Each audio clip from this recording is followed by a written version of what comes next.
Whose turn is it? It's my turn, then it's your turn. So Okay. I'll just say impressions of Don Knotts. Don was great. He was so funny, and he was a little fragile. And I always took great pride in how I scheduled him. Let him have one scene where he could get warmed up in the morning and then do his big scene. Because if you did his big scene really late in the day, you didn't get as much. And I felt that was really important, and that I helped the show in that way. Ron Howard. Ronnie. I had a hard time learning to call him Ron because he was 6 years old and just a good kid. First of all, he was such a good actor. And second of all, he would come when I yelled. I don't want to blast the mic, but I would yell, Ronnie, yeah! And he'd come running out of school, right, and come to the set. And at his mom's funeral, I reminded him of that. And he said, yeah, I always came because it got me out of school. And he turned into such a wonderful man. I've spent some time with him, and he's just terrific. And his father, Rance, was an actor. Yes, and still is. He's in every movie Ronnie does. Was he a big influence? Was he on set? He was great. What a great parent, the greatest. There was something else I wanted to say before that, but I don't remember. So, yes, Rance, the minute the series was over, back to school, Little League, no star business, and never, the worst he ever did to him when he acted up was go like that. And that was it.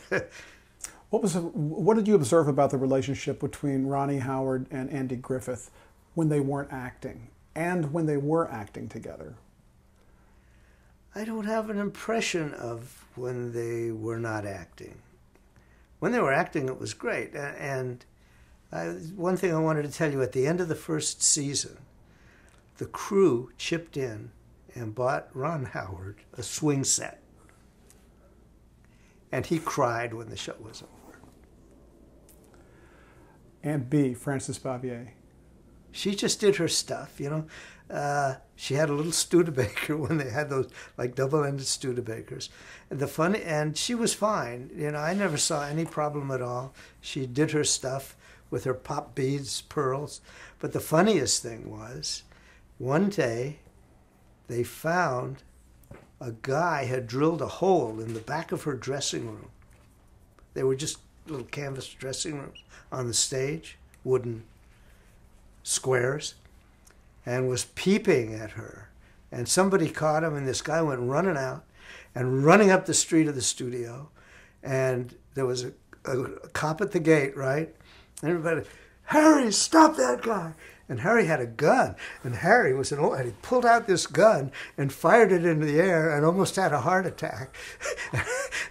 and the guy got away. And everybody, are you all right, Harry? It was just a wild, funny thing. And speaking of the cop at the gate, when we did the Andy Griffith show, we had 10 or 11 or 12 shows completed before we went on the air. And none of us knew how it was going to be. And it came on the air. And when I forget what night it was on, but it was the end of the week, I think. And so Monday we came back to work to shoot. And Andy and Don and Bob Sweeney and I and the makeup man are in the makeup room. The guys are getting made up. And I said, everybody I spoke to just loved the show. And the makeup man said, yeah, me too. Everybody loved it. And Don said, everybody I spoke to loved it too. And Sweeney said, everybody I spoke to just said, what a wonderful show, right? And Andy said, yeah, when I came in this morning, Tiny at the gate said, great show last night. And Sweeney said, well, that's where I heard it. And Don said, that's where I heard it. So all of us had gotten that greeting from Tiny at the gate, who was this big, heavy-set guy. And every Monday from then on, good, bad, or indifferent, Tiny at the gate said, great show last night. But that was just that funny moment where we all thought America loved us because of Tiny at the gate. But America did love us. That's the the real story. And the show has had quite a life. It's still Incredible. in reruns everywhere. Incredible. And the last actor I wanted to ask you about was Jim Nabors, who played Gomer Pyle. I never worked with him. I left the show before that. Oh, that was after 3 years. Okay. I'm not even sure whether I was there 2 years or 3, to tell you frankly. But what happened, which I am going to tell you, is during hiatus of the Andy Griffith Show, I was called by Sam Manners, who was a friend from UCLA, to come. Would I do an episode of Route 66? They had just fired somebody. And we did an episode of Route 66, which was an incredible show on its own. It was a show that never shot in a studio and traveled all over the country. Now, the one I helped with was at the San Fernando Valley Mission and in Malibu and so on. And I did that one. It was their last episode of the season. And then they asked me to come back and go on the road. And wise or not, I chose to do it. So I spent a year on the road with Route 66, which was another whole different experience. As an AD or director? As first AD. Okay. I had one last question about Andy Griffith, and Sure. this is only because these characters are so endearing over the years to the viewers. The supporting cast, Floyd Hal. the barber, Otis, Yes. all those characters that we all know so well.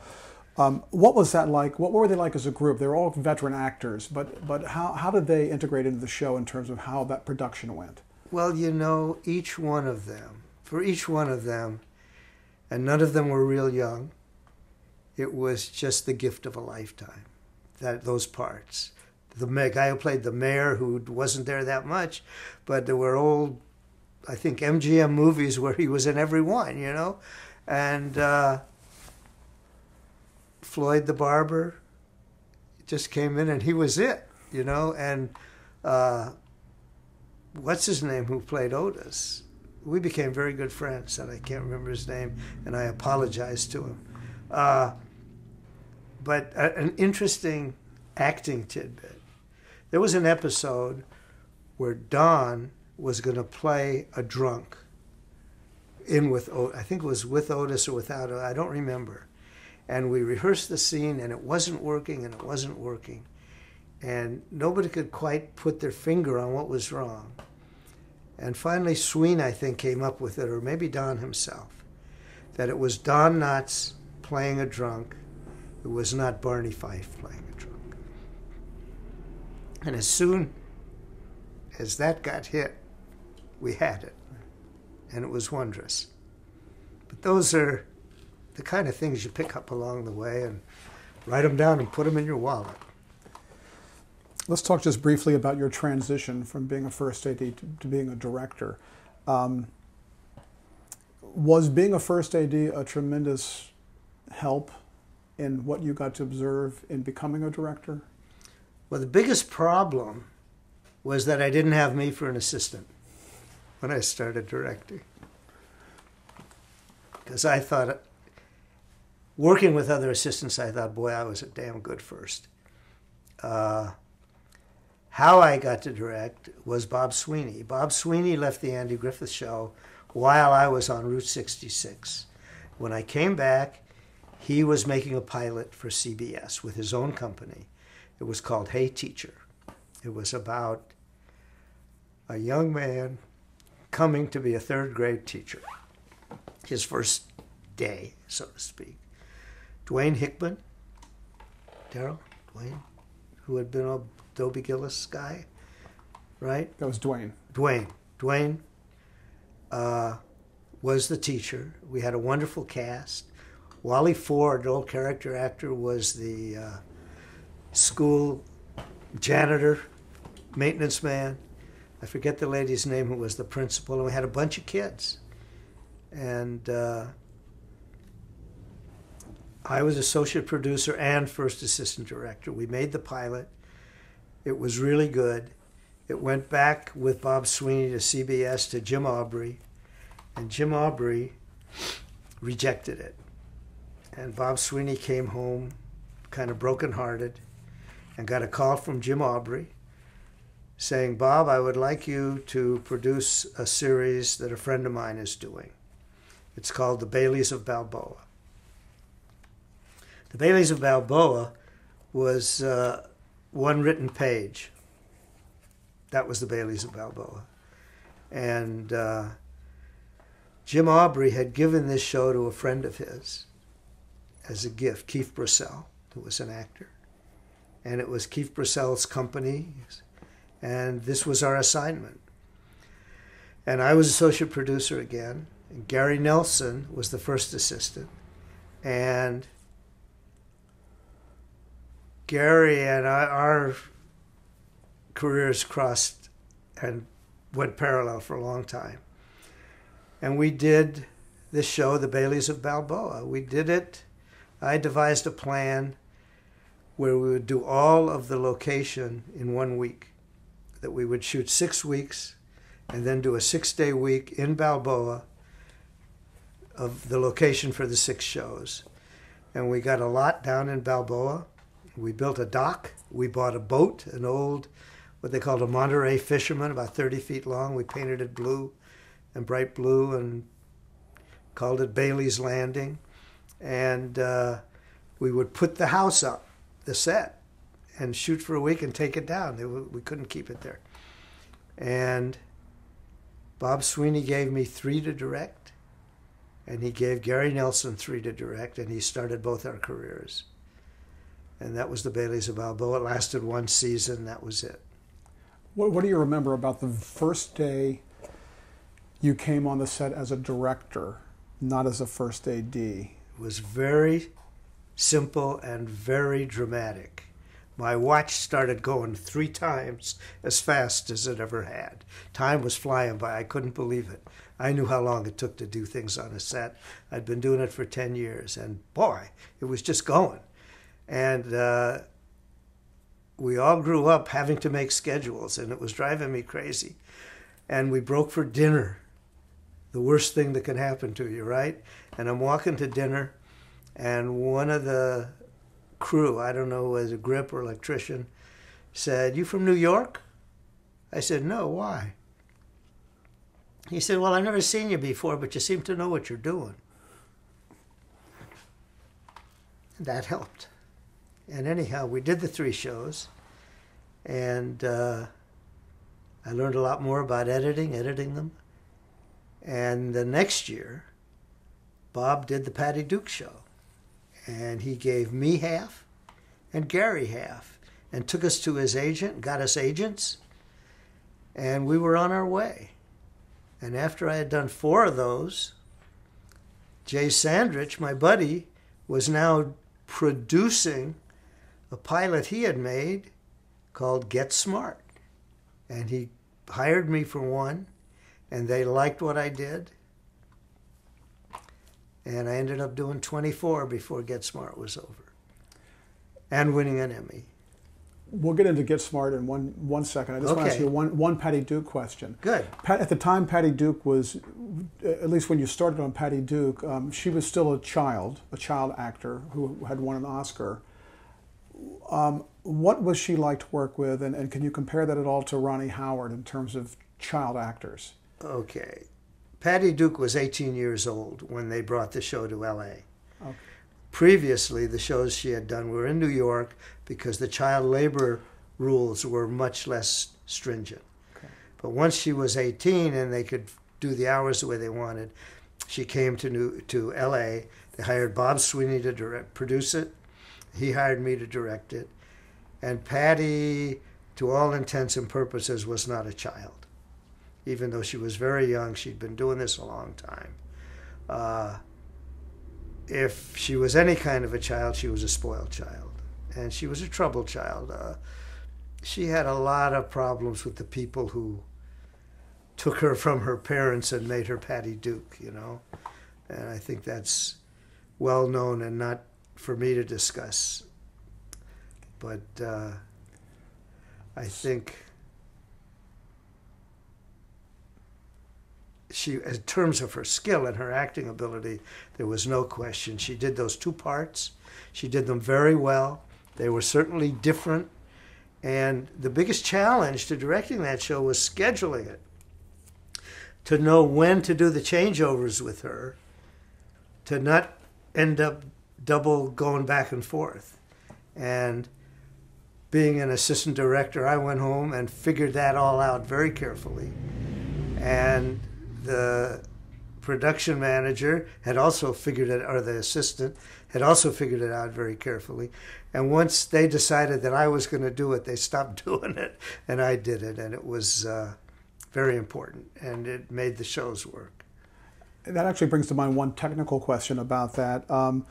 Those were the days where when you had one actor playing two roles. I guess it was the same in Parent Trap, the Disney movie. It was a lot of tricks and split screens and things like that. Split screens and over shoulders. As opposed to what happened with Back to the Future 2, where it was a whole different process, where they could really roll the film, and it was a different technical process where Michael J. Fox could play multiple roles in the same scene. What was that challenge like in terms of split screens and using doubles where you shot the rear of one cousin toward Patty Duke? That's what you had to schedule, so that you didn't have to turn around and change her makeup and change her wardrobe, just to keep that as few times as possible. There was a lot of over shoulders. What we did, she would do one part and we would record it. And then she would play against herself. And her timing would work. She was skilled enough that she could do that. And we had a double who would put on the wig, and you'd shoot over shoulder. You'd shoot a close-up and a close-up, and that was it. And in the split screens, you would have to set the camera and lock it, and then do one half and then wait while she changed, and then do the other half. But it was basically very simple. Would she actually hear like a playback of her voice or anything? Yeah, she would play against her own performance of the other half, which most actors would play against the script supervisor reading it. But she was just very good at that. She was very good. So on to Get Smart. Was the concept of Get Smart at the very beginning pretty close to what it became? Did you ever see the pilot? I don't think so. The pilot was in black and white. Okay. And it was pretty funny. And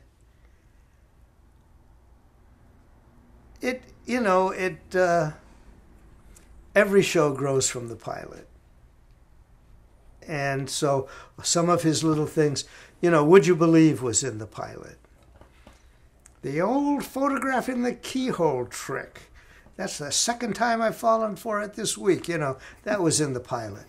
But things came along, things that Don came up with. Don was really funny, really good funny.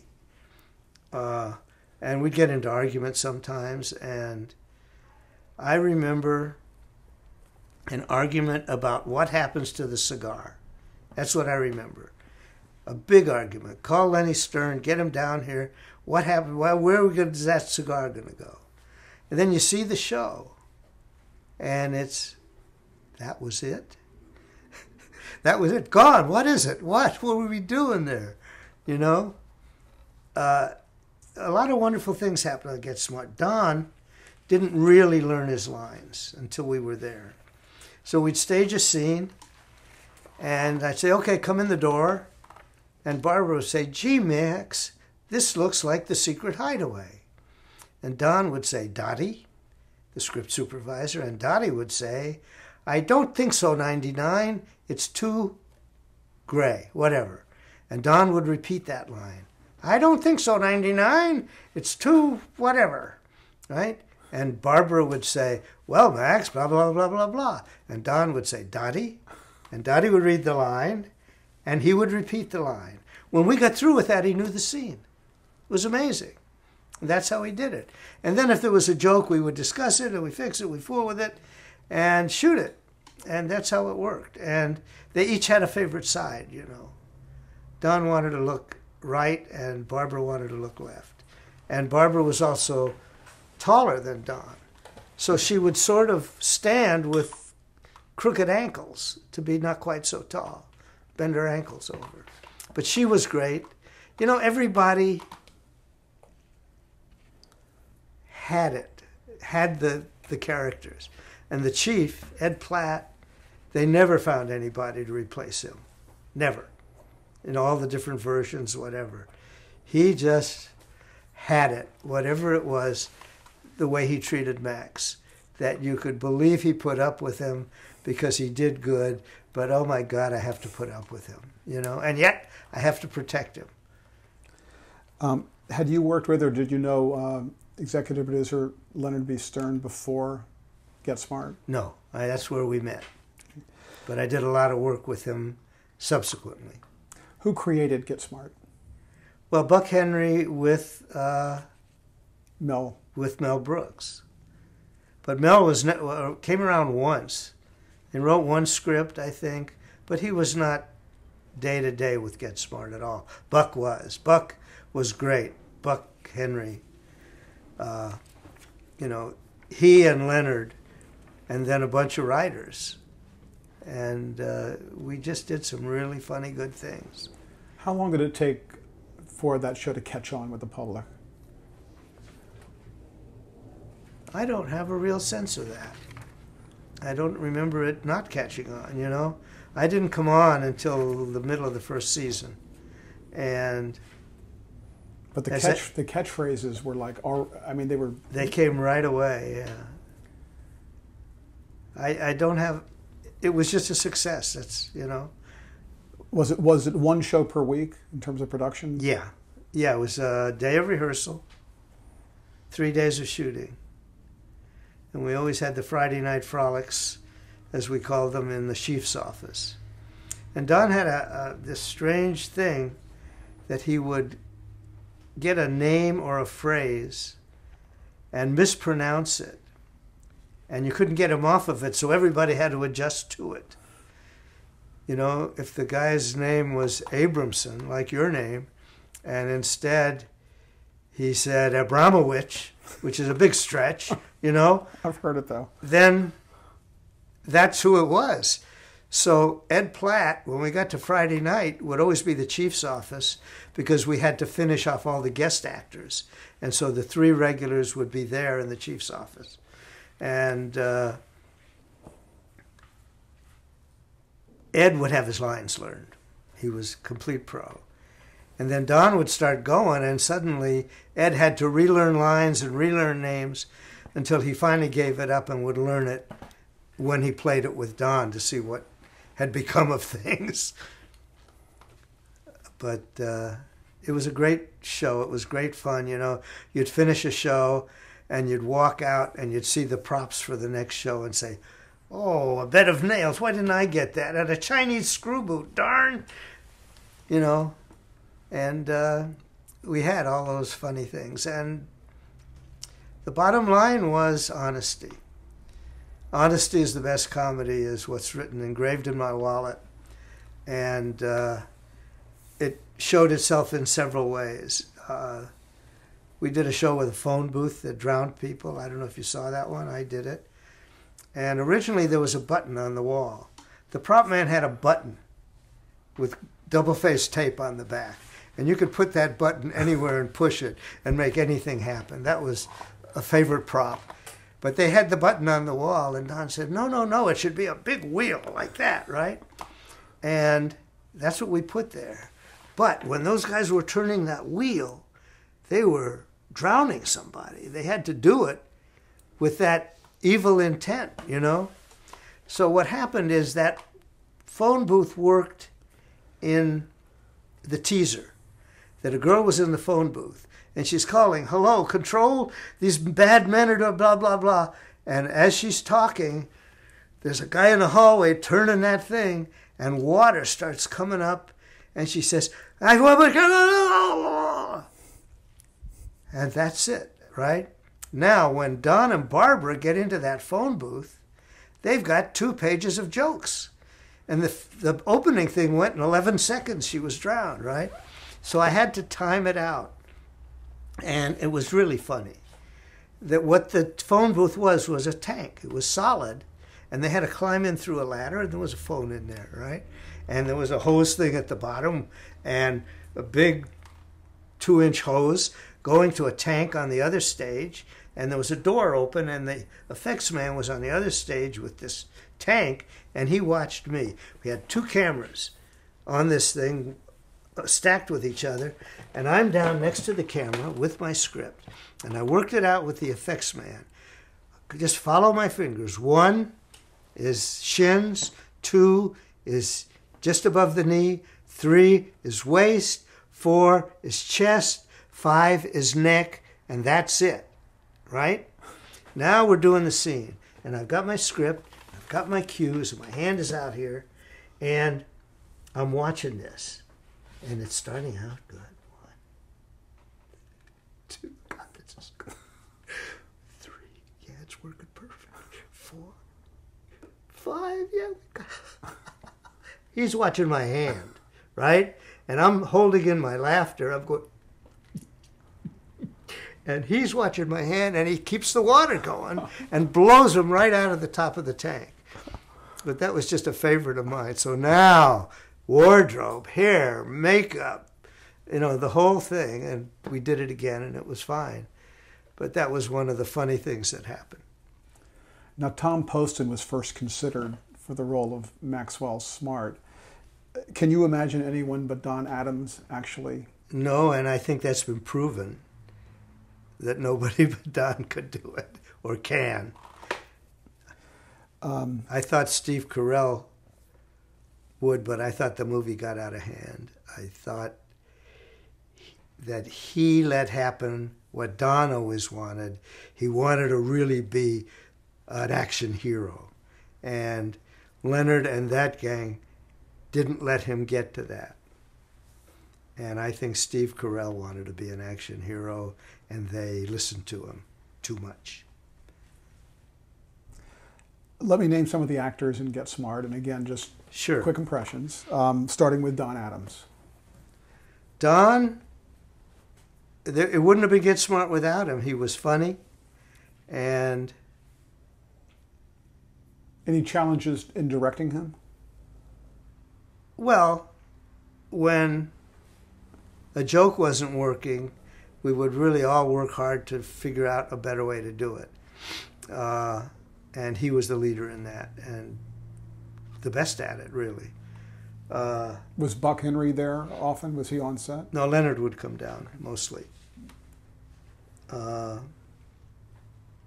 Eventually, Don accused me of being a perfectionist, and he didn't want to rehearse much anymore. And I think the 5th year, when it went to CBS, I didn't do it, and he directed a lot of them, and I don't know much about that. Barbara Feldon. A sweetheart, and good and funny and very smart. And very sweet and never a problem. And one morning I remember somebody wasn't there. I said, I've got to shoot your close-up. And it was with the script clerk, nobody there. She said, I feel like I'm just reading off my brain. And I said, I apologize, but we just got to keep going. Schedule was always on top of us all the time. Bernie Capel. Bernie was funny. I did the first one with him when he was Siegfried the first time. And he was funny in the movie, by the way, in the movie that just came out. He had a bit in it. In the very first one, he was a magician. Siegfried was a magician. And Bernie had to learn a few things, and he kidnapped the chief, and the famous scene was, you have your chief, right? And the chief yelled into the phone, don't tell him anything, Max, right? And Schlager hit him. And Don said, what was that noise? He says, your chief was just silenced by a pistol butt. And Don says, couldn't you just shush him? We don't shush here, And that was the great joke. And Bernie did it a hell of a lot better than I do. That was Leonard's joke, by the way, Leonard, if you're watching this. Did you follow the shows through into post-production? Were you supervising that too as part of your job? Not much. In the early days, we didn't get into editing as much as we did later. They called us traffic cops sometimes, and getting the show done was a big job, and prepping it was a big job, and time in the cutting room. You weren't invited on a lot of shows, and so we didn't do much editing. I know I did a two-parter called Ship of Spies, and it was all about this clip-clop noise that everybody made. And Captain Grauman, who was the captain of the ship, had a Chinese servant named I don't know what, but there was one line, "So that's Grauman's Chinese." And he had those wooden those double clog kind of Chinese slippers. And as he walked by, I went like that to follow the slippers. And I thought, sure, they'd put the clip-clop noise in, and they didn't. And I still remember that, and it bugs me. When you think back to... You didn't ask me about Ed Platt. Oh, well, okay. I was, but I thought you talked about... I talked about him. Yeah, but you know what? Anything to add about Ed Platt? No, just that he was a complete professional and a sweetheart and great. Well, you did mention when Don Knotts improvised, he had to kind of adjust to that. Yeah, this was Don Adams. I'm sorry. That's okay. I knew that. We're talking about Don Adams. Good. I'm glad you corrected me on that. When Don Adams would either get the names wrong or messed up or improvise, how well did Ed Platt adjust to that? Was that hard for him to do or pretty easy? No, it was hard when he had already learned it. So what he did was just familiarize himself and didn't really learn it until he knew how those pronunciations were going to be. I'm sure this is something you've been asked way too many times, but when you're asked what's your favorite episode or scene, is there an easy answer for you? The submarine show. Why that? Probably because my stepson thinks it's the best show ever. And I saw the episode I got the Emmy for again recently. They ran it. And I think the submarine show was funnier. Frank Sinatra had done a movie at Paramount called Something Lady. It was about a ship and a submarine. And this was Frank Sinatra's submarine. We used the set. And we just did a lot of funny stuff in there. And it got so Don and Bernie had to leave the set when the other guy was doing his lines because they were breaking each other up. It was really fun and funny. And how many episodes did you do? I think 24. How popular was Get Smart? It was very popular. It was very popular. I mean, we won Emmys. There's a picture on my wall up there somewhere of me and Don Adams and Burton O'Della. And Burton O'Della and I went to UCLA together, and so he came down one day when he had become producer of the show and sat down in a chair like this next to me, and he took a call sheet, and he said, "Bruce, when we were at UCLA, did you ever think producer Burton O'Della, director Bruce Bilson?" And it was in one of those good moments, and he's still a friend. What was the episode that you directed that you won the Emmy for? It was called Maxwell Smart Private Eye. And it's the one where we had two guys sort of doing Sidney Greenstreet and Peter Lorre. And I had a thing in there, you talk about things you regret. We're doing this scene, and these two actors who are basically doing Sidney Greenstreet and Peter Lorre are sitting there in Don's office. Don's a private eye. And during the scene, a fly lands on the nose of the Peter Lorre guy, and I yell, "Cut." And I couldn't take it back. And I said, "Oh no, why'd you do that?" And it would have been great to let it play out, and I didn't. Those are things you remember, What was the experience like winning the Emmy? It was terrific, and it was surprising. It was at the Hollywood Palladium. Frank Sinatra came in singing "Luck Be a Lady Tonight," walking down the aisle. And I was settling back. I was at table with Don Adams and Don Rickles, who was Don Adams' buddy, my wife, and the rest of the people there. And I'm sitting back. We'll watch the Emmys a while, and all of a sudden we were the second award. And I was up there, man, and it was great. It was my 40th birthday. It was on my birthday. I had been in Buenos Aires directing this terrible movie.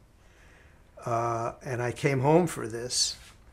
And so there were all these good things going. And I thought I thanked everybody, but mostly I thanked Bob Sweeney. And Leonard Stern's wife said that Leonard was upset that I didn't mention him. But I said everybody on the show, and that's what I meant. And it was just, you know, a night to fly, that's all. It was great. It seems like luck has been a theme you've referred to before, even in the song that Frank Sinatra sang. But funny, yeah. You know, good luck. I've had good luck. I've had good luck in my life. Very few tragedies. Later, Don Adams was well known for a cartoon character that he played called Inspector Gadget. Right. Are you familiar with that? Yeah. Okay. What's your opinion about that? I mean, as far as derivative from the Get Smart character and. Well, he did the voice, basically, and I saw the cartoon. I'd walk by and look at it and change the channel. I didn't really watch it, so I don't have much opinion, except Don was working, which was good. After Get Smart, what came next? Were you rotating among several shows, or yes? Okay. And how was that different? How did you take to that? Well, it was wonderful because you would do 3 Get Smarts and then go over and do Please Don't Eat the Daisies or The Partridge Family or Love American Style. Well, that was later, but it became that you had shows you did and shows you didn't do, and I did. I think the first time I did an hour show, it was episode 108 that I had directed. I had done all those shows. And Hogan's Heroes was a show that it took me a while to get on, and I had a very great run with them and a lot of good times with them, with Ed Feldman, who was just a wonderful producer. It was a show, a one-camera show, that we do a rehearsal day, and then Ed would come down and we'd do a run-through. And during the run-through, we were invited, so to speak, allowed to try and change a scene and show him what we thought might work. We could say, we'll do the scene and said, we had an idea here, let us show it to you. And that was really good for the cast and for the director, so you could find a way to do something a little different or add a line or find a joke or find something physical. And if he liked it, he bought it, and then there was no question about, you better call the office, he's doing something different, which certainly happened sometimes in my life. With Hogan's Heroes, was the show controversial at the time? Yeah, it was. I had a friend, I forget his name, but he was a comedy director, did a lot of shows like I did. He wouldn't do it. He said, I was a POW, that wasn't funny, I wouldn't begin to do that show. How did you find these jobs when you were rotating? Did you have like a really hardworking agent, or was it word of mouth about you? You would get the calls? Well, it was both. You have to have an agent, and the agents are another whole subject matter if you want to get into it, or we can put it off for later. But the first agent was the agent that Bob Sweeney introduced us to and signed us. And when Bob did the Patty Duke show, the agent called me and said, well, we got you the Patty Duke show. Well, the hell you got me the Patty Duke show. Bob Sweeney got me the Patty Duke show, you know. So they're all sort of full of it. I need my list of agents. I went through this yesterday just thinking about this interview. Agents are quite an interesting group. I think Mark Lichtman was my next agent, and he and Marty Shapiro started their own agency, and they approached me by coming to my house and said, how would you like us to get you a feature film at MGM with Doris Day? Well, of course you'd like that. But they said that, then I found out they said the same thing to Gary Nelson and the same thing to High Averback. And anyhow, they became my agents, and that was going fine. And I did a lot of work. I think each agent has a sphere of influence and a sphere of contacts. And it's interesting when you change agents, it opens other doors. But they're all sort of the same about I'll take you to lunch, and they play the entrance in the fashionable restaurant. And oh, nice to see you, Mr. Lichtman. Nice to see you, Mr. Cooper. There's a story you have about Jeff Cooper. Yes. What was the comment he made to you? Well, let me tell you why I got to Jeff Cooper, because Mark Lichtman was my agent, and part of what happened, I got a development deal at MGM.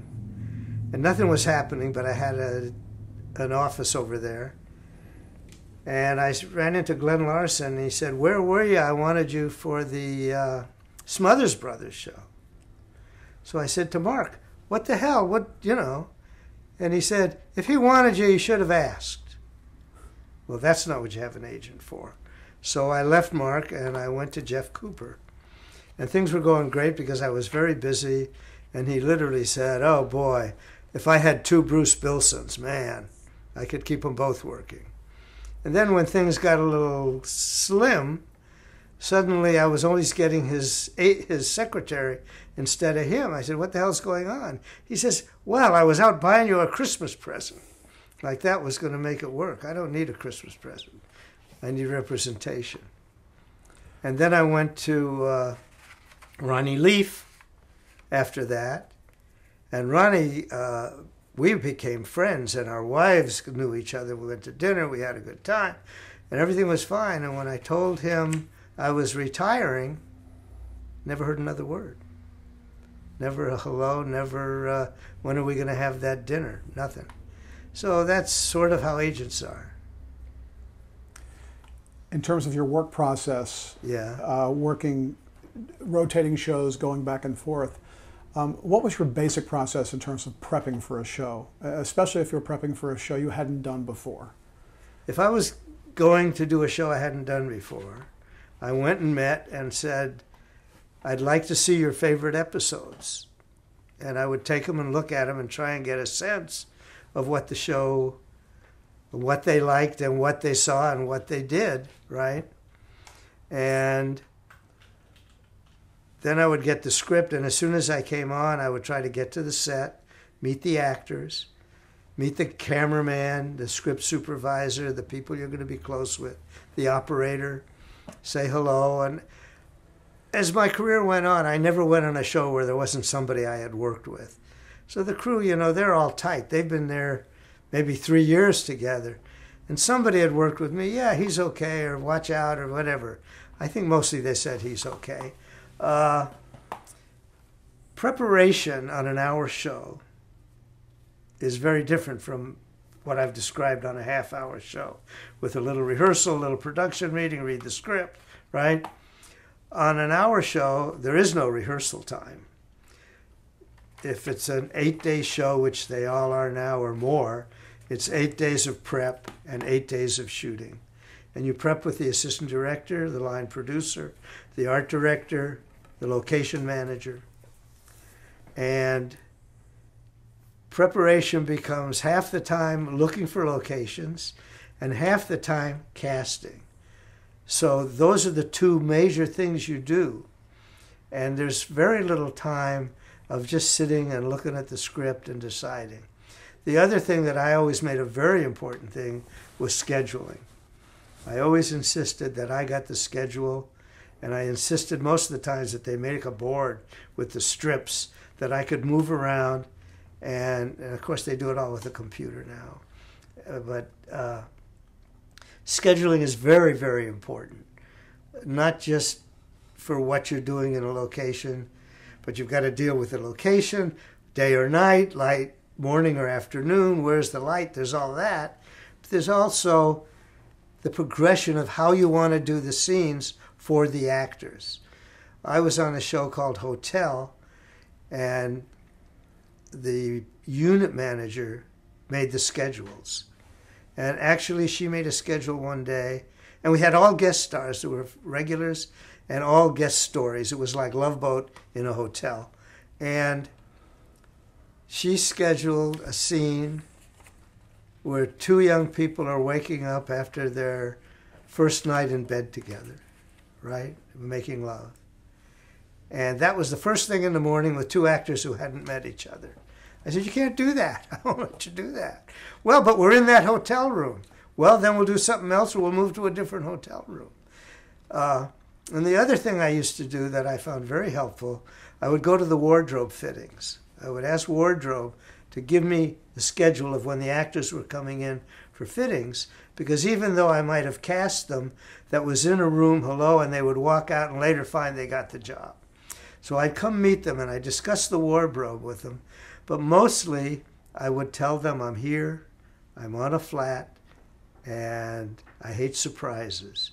So if you have ideas, please call me, and blah, blah, blah. Just relate to them a little bit so when they walk on the set, the short guy with the beard was me and they knew who I was and had met me and they knew I was the director and cared about the show. And then the production meetings. Production meetings these days are run by the first assistant director. But a lot of decisions are made, you know, and you have to get to every department. You have to know how the stunts are going to work. You have to know what the limitations are. You want to see, they always want to show you guns. And when you're doing hour shows, the prop man always says, what gun do you want for the girl? There's always that. And I said, give her a gun that she'll like, because I don't know about guns. I said, give them the proper gun. But I do know about other things, and wardrobe, and you know, what do you want them to have to eat? You know, stuff like that. But you've got to be there, and you've got to care, and you've got to answer all those questions that are coming at you during your preparation all the time. And in the meantime, you've got to prep how you're going to shoot the scenes. And I always found I didn't exactly make a shot list. Everybody says, give us your shot list. I never made a shot list, but I did homework every night. And in my scribbly handwriting, I would take the call sheet and I would go through the scenes in the order and write out what I had. And things would happen, and I'd see things I would want to change, things I might want to not do first thing in the morning, a note I wanted to give the first assistant for something that happened later in the day. And the way I worked, and I learned this from Mark Daniels, when I started directing, I always lost my script. It was very frustrating. So I would put it on the sound dolly, and then he'd be somewhere else and it was gone. I couldn't figure where to put it. This was, you know, before and yeah, I had a chair, but it was over there, because those were the days before Video Village too, you know. You were at the cameras where your place was, and I was not a good sitter. I was a croucher watching. And finally, Mark Daniels said, I take the pages of the script and put them in my pocket, and they're there. And that's what I did when I did my homework. I pulled out those pages, and I put my notes on top, put a brad through them in my pocket. They were always there. An actor said, where's that line about? Boom, it's right here. I could show them. And then at the end of the day, I put a line through everything I had shot, and when a page was finished, I tore off the corner, put the pages back in the script, then did the next day. So all the scripts that I shot have no corners on that top right corner. But that's the way I worked. I also decided when night and day happened. You know, in some scripts, if you read them, you can't tell whether it's day one or day two anymore, because there was no night scene. So why is it day two? Because you need to know, for wardrobe especially, you know. So I would go through the script and I would mark day one, a little circle with a 1 in it in the corner. When I got to day two, I would write day two.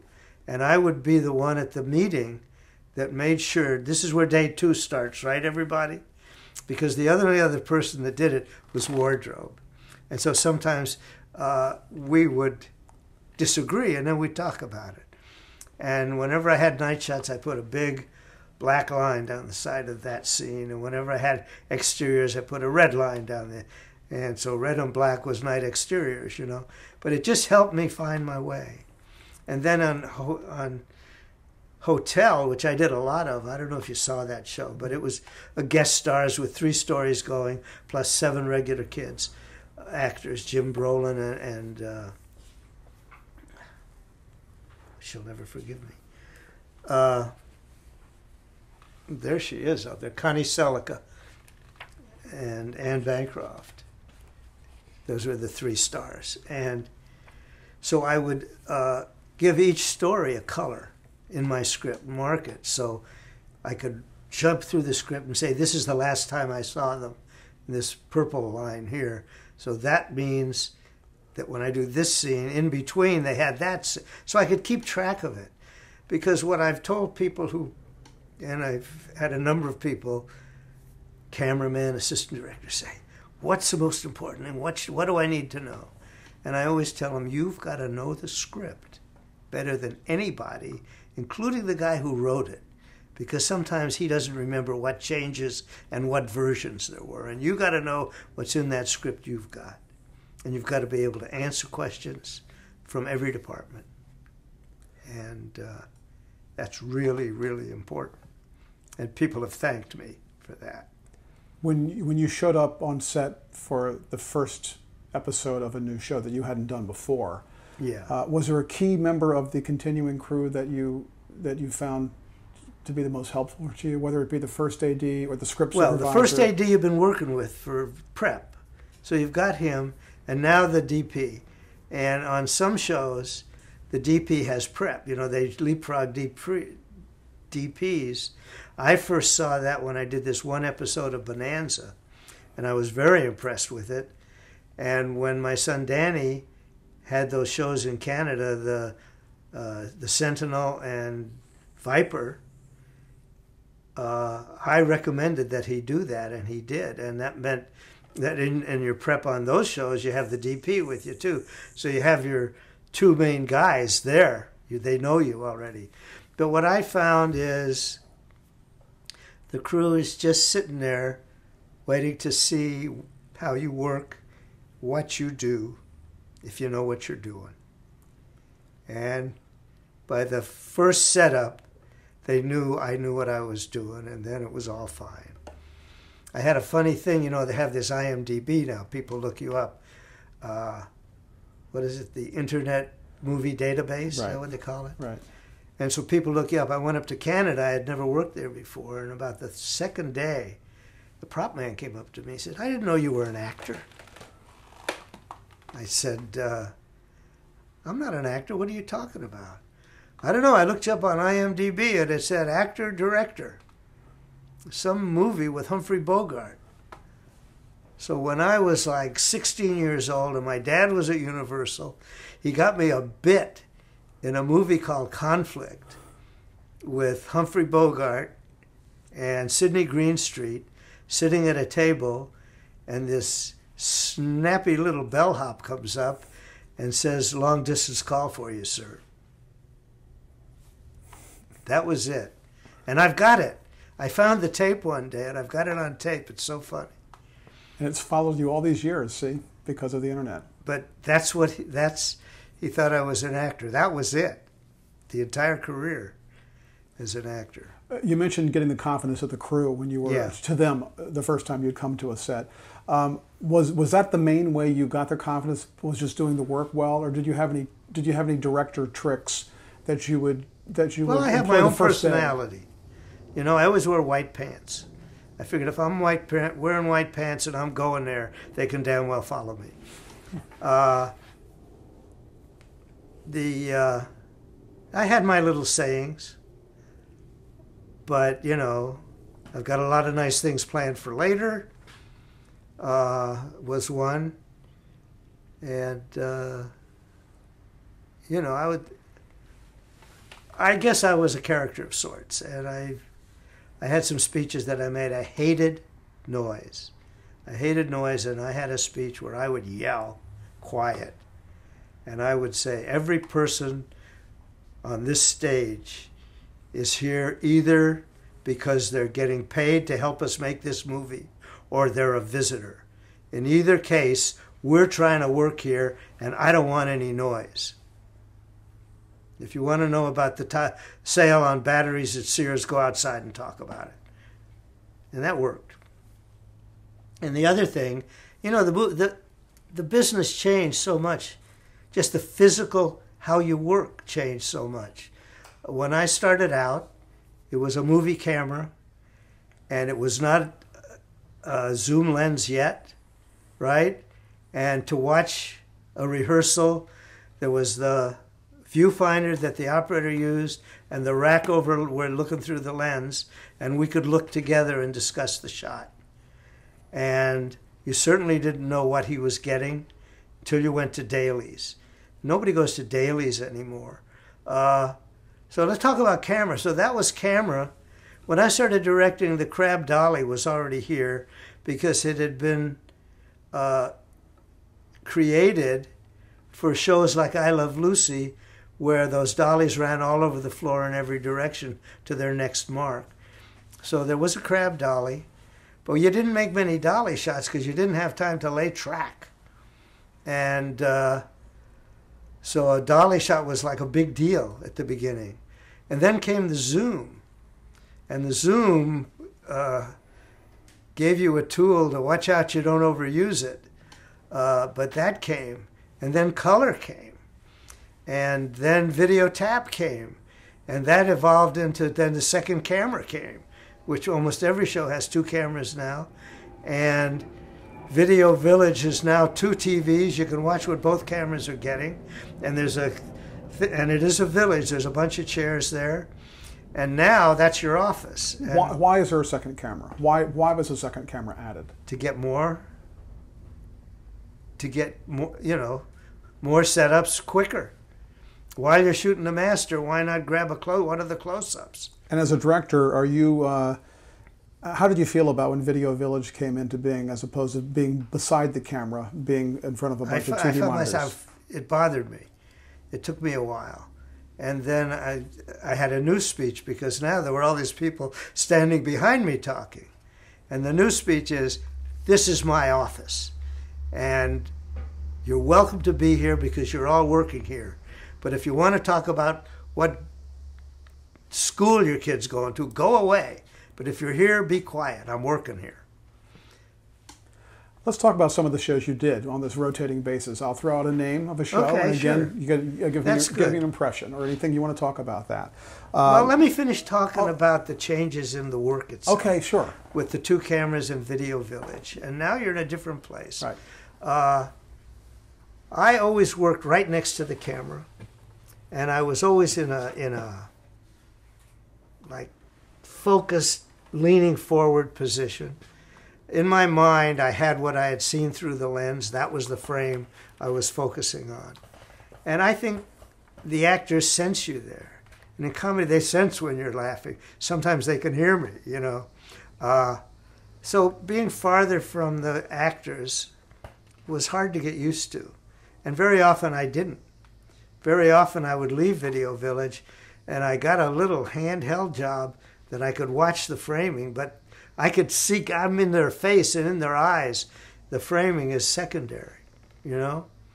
So it changed a lot that way. Even dressing rooms. You know, when I started directing and you went on location, there was no dressing room for the director on a TV show. And there was a contract negotiation that made for a director's dressing room. And actors, they used to stuff them in those Chloe eight rooms with everybody stuffed in. Stunt people doubled and tripled in those rooms. And bit actors, you know, with little day players. And the contracts got better, but the amount of transportation got immense. You've seen a company where it's just stretched out for miles, it seems like. So then there was a dressing room that was mine. And then I said to the assistant, you know, you got some work to do. Go in there and do it because I'm not using it much. And pretty soon it was theirs, not mine, right? And pretty soon they got their own anyhow. And then it became with a computer and and email and call sheets being phoned in. I mean, not just phones, but everything. I used to have to ride a horse to the phone on Wyatt Earp to call in my call sheet, you know. So it's just changed a lot. It's gotten a little more cumbersome, too. And I think a lot more is expected and a lot more is delivered. A lot of good stuff happens on television, and it's well done. And it's hard. And the 12-hour day is the norm, and the 14-hour day is not that unusual, and the 16-hour day happens once in a while. You're in a location, you've got to finish there, you're never going to be back. And it's hard. It's physically hard. And I always took pride in kind of being the last man standing. The last night I directed on a show called Viper, which was one of my son's show. It was about a submarine that was running drugs. And in Vancouver, there was a Russian submarine that was a tourist attraction.